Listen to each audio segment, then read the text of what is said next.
na mimi niwatoe hofu. Haya mambo tunayoyasema, Daktari Samia Suluhu Hassan alishaonesha kwa mfano kwamba yeye ni kiongozi wa matokeo.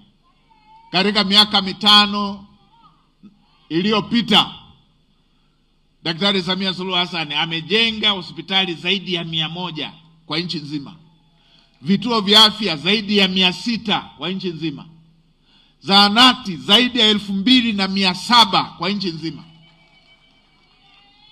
Hivyo hivyo mnavyoona hii VETA inayojengwa hapa, kulikuwa na wilaya 63 ambazo hazikuwa na VETA, zinajengwa kote kwa mpigo, wilaya zote.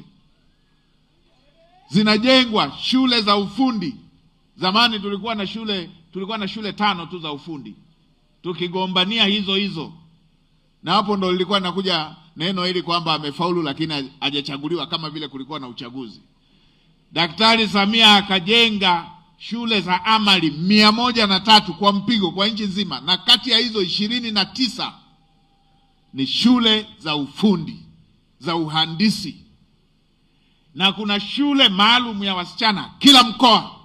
Hata hapa kwenu Dodoma kuna shule moja ya wasichana. Kwa hiyo haya tunayoyasema si mambo mapya na si mambo ya maneno, bali tayari Daktari Samia Suluhu Hassan alishaonesha kwa vitendo kwamba yeye ni kiongozi mtekelezaji.